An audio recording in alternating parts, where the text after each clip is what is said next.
नमस्कार दोस्तों। ऑयल अभी $73 के नीचे है। और ओएमसी यानी बीपीसीएल, एचपीसीएल, इंडियन ऑयल कॉरपोरेशन, इन सब में इतनी तेजी नहीं आ रही। तो यहाँ से क्या ये स्टॉक्स बढ़ा सकते हैं?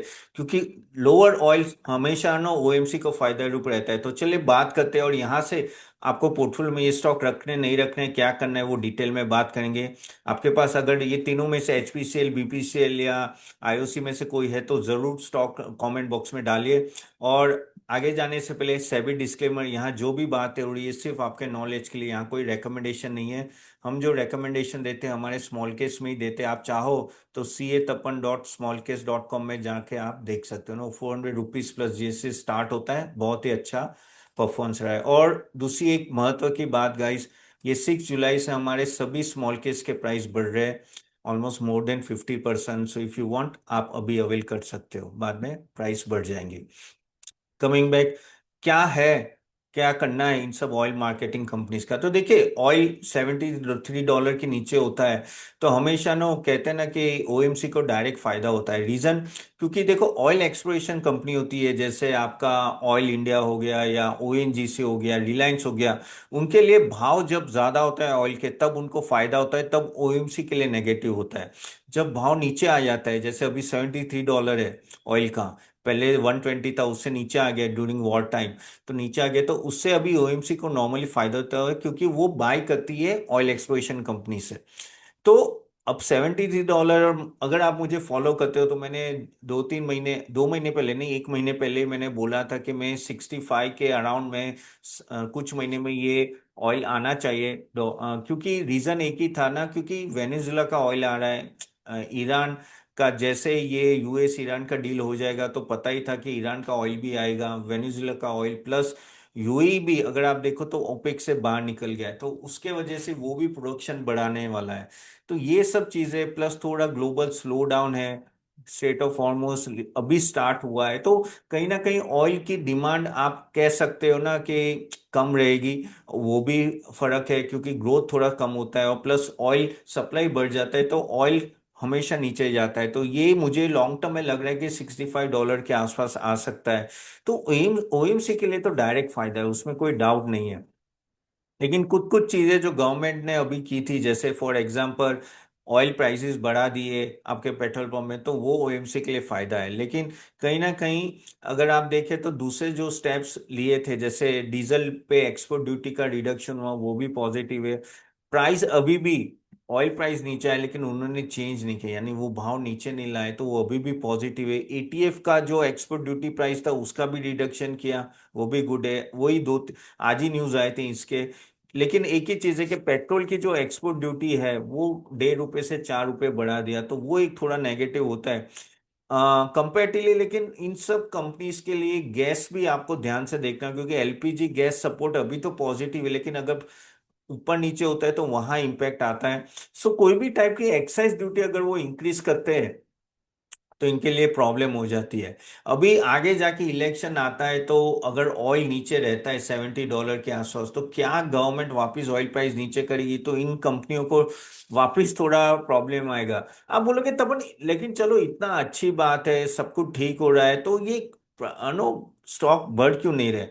क्योंकि क्या हो रहा है कि ओवरऑल अगर आप देखो वैल्यूएशन तो ठीक ठाक है, इतने महंगे नहीं है। अगर आप देखो ये सब कंपनियां 5 के पी के आसपास घूम रही है, यानी बहुत ही सस्ती है। तो बढ़ क्यों नहीं रहा है? बढ़ इसलिए नहीं रहा है क्योंकि कहीं ना कहीं गवर्नमेंट का इंटरवेंशन बहुत बढ़ जाता है।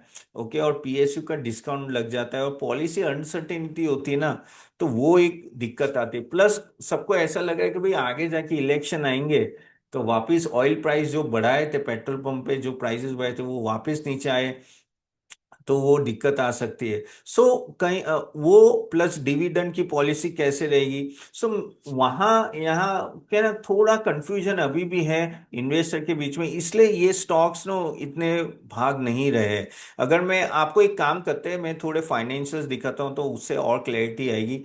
क्योंकि अगर आप फाइनेंशियल्स देखेंगे ना तो इतने महंगे नहीं है। जस्ट टू शो यू, अभी पहले एक बार देख लेते कि अपने ऑल टाइम हाई से अगर देखे, बीपीसीएल अभी 22% डाउन है, एचपीसीएल भी 22% डाउन है, और आईओसी ऑलमोस्ट 29% डाउन है। तो ये सब 22 से 30 के परसेंट के बीच में है, डाउन है। पिछले एक साल का रिटर्न तीनों का नेगेटिव है, यानी ऑयल प्राइस बढ़े नीचे आए लेकिन अभी भी वाईटीडी रिटर्न नेगेटिव है। अगर 3 साल का रिटर्न देखें तो डिसेंट है। ओके, 18%, 19%, बीपीएसएल का 18, एचपीसीएल का 29%, तो सीएजीआर 3 साल का ठीक ठाक है। पी देखे, पी है 5 के आसपास है, यानी बहुत ही सस्ता है। मैंने बोला रीजन क्यों है, क्योंकि uncertainty plus volatility plus crude oil prices के मूवमेंट पे बहुत कुछ डिपेंडेंट होता है, तो इसमें एंट्री और एग्जिट आपका बहुत इंपॉर्टेंट हो जाता है। गवर्नमेंट इंटरवेंशन जो आपको पता नहीं, कल उठ के कोई भी पॉलिसी आ गई, जैसे आज सुबह एक पॉलिसी आएगी, करेक्ट, तो ये सब चीजें जब आप लॉन्ग टर्म में इन्वेस्ट करते हो तो प्रॉब्लम आती है। ऑनेस्टली, हमने भी हमारे इतने स्मॉल के से हमने कभी भी ये पेट्रोल कंपनीज नहीं लिए, ये सब रीजन वही है कि मुझे ही पता नहीं कल क्या होगा। तो कंपाउंडिंग रिटर्न देने में थोड़ी दिक्कत आती है, लेकिन अगर आप 3 साल का देखो तो रिटर्न डिसेंट है। अगर हम लोग आरओई की बात करें तो अच्छा है, देखो 20 के आईओसी का 20 है, बीपीसीएल का 28 है, एचपीसीएल का 30 है, यानी ओवरऑल ठीक ठाक है। आप रेशियोज आरओई आरओसी दोनों अच्छे हैं। दूसरा एक बात आपको यहाँ देखनी जैसी है कि अगर आप देखेंगे, सेल्स ग्रोथ नहीं है।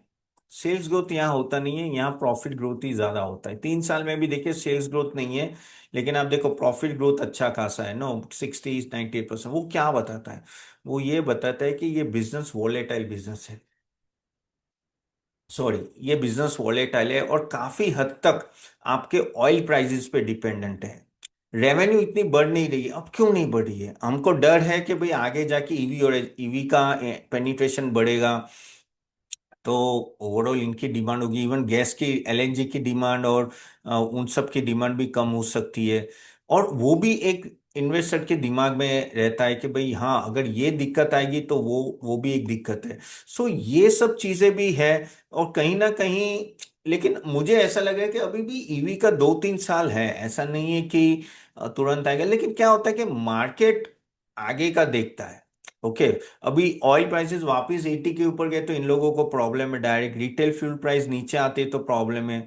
क्या वो अपने ग्रॉस रिटेल मार्जिन मेंटेन कर पा रहे, क्या वो मार्केटिंग मार्जिन मेंटेन कर पा रहे, वो बहुत ही इंपॉर्टेंट है। क्योंकि अगर वो नहीं कर पाएंगे तो प्रॉब्लम है। हाँ, लेकिन अगर हम डिविडेंड देखें तो ये सब डिविडेंड अराउंड 5% के आसपास है, तो अच्छा खासा डिविडेंड देते हैं। अभी आप बोलोगे तो अपन ये तीनों में से कौन सा स्टॉक अच्छा है, बीपीसीएल, एचपीसीएल, आईओसी?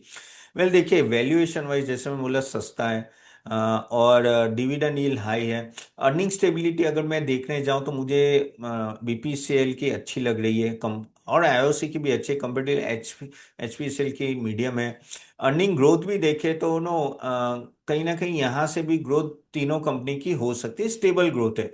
वॉलेटिलिटी तो देखो तीनों में रहेगी, क्योंकि ओवरऑल क्या होता है कि प्राइस के मूवमेंट पे बहुत कुछ डिपेंड है। लेकिन अगर आप बोले कि री रेटिंग पोटेंशियल कहाँ है, तो मुझे लग रहा है बीपी सेल का अच्छा है, क्योंकि वो उसकी बैलेंस शीट भी स्ट्रांग है, मार्केटिंग बिजनेस से लेके वैल्यूएशन से लेके सब कुछ स्ट्रांग है।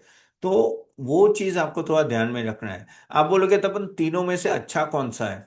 Honestly I I always give no, मुझे बीपीसीएल कंपेरेटिवली अच्छा लग रहा है। सेकंड में बोलूंगा तो एचपीसीएल है। थर्ड में बोलूंगा तो आईओसी है। ठीक है, ये चीज थोड़ा इसलिए क्योंकि मैं फंडामेंटल देख के, और क्या अभी पोजीशन है, कैसी मार्केटिंग बिजनेस है, रिफाइनिंग बिजनेस, तो वहाँ हर जगह मुझे नो बीपीसीएल कंपेरेटिवली अच्छा लग रहा है। हाँ, नेगेटिव पॉइंट जो मैंने आपको बोलता है कि ऑयल प्राइस बढ़ती है, या तो एलपीजी, क्योंकि एलपीजी में भी अच्छा खासा इन लोगों का रोल होता है। वहां भी कहते हैं ना कि अगर सब्सिडी कम होती है या डिफाइनिंग मार्जिन में इशू आता है तो डायरेक्ट इम्पैक्ट आ सकता है। तो आपको यहाँ से देखना क्या है, देखिए यहाँ से आपको अगर इन स्टॉक्स को देखना है तो क्या ऑयल प्राइसेस 70 के नीचे जा रहे हैं, वो इम्पोर्टेंट है। बेसिकली रिटेल पंप में पेट्रोल पंप में प्राइस कम नहीं होनी चाहिए, और क्वार्टरली अर्निंग्स आपको देखते रहना है कि क्या वो पॉजिटिव रहती है, क्योंकि वहां एक तरह का प्रॉब्लम आ सकता है। So this is what you have to keep in mind. IOC थोड़ा कहते हैं ना कि ओवरऑल बड़ी कंपनी, काफी हद तक डाइवर्सिफाइड है, रिन्यूएबल्स में भी है, लेकिन बीपीसीएल और एचपीसीएल कंपेरेटिवली काफी फोकस है। तो ये चीज अगर आप देखेंगे तो मुझे कंपेरेटिवली ऑफ कोर्स बीपीसीएल अच्छा लग रहा है। ऑफ कोर्स कोई रिकमेंडेशन नहीं है, प्लीज अपना रिसर्च करके इन्वेस्ट कीजिएगा। हाँ, लेकिन oil prices going down is a big plus point. तो आपके कोई क्वेश्चन है तो कमेंट बॉक्स में जरूर डालिए, और होप ये वीडियो अच्छा लगा तो do like it and share it to everyone. और हमारे स्मॉल केस मैंने बोला कि प्राइसेस बढ़ने वाले हैं तो जरूर जाके देखिए। चले नेक्स्ट वीडियो एनालिसिस में मिलते हैं। सी यू देन, बाय।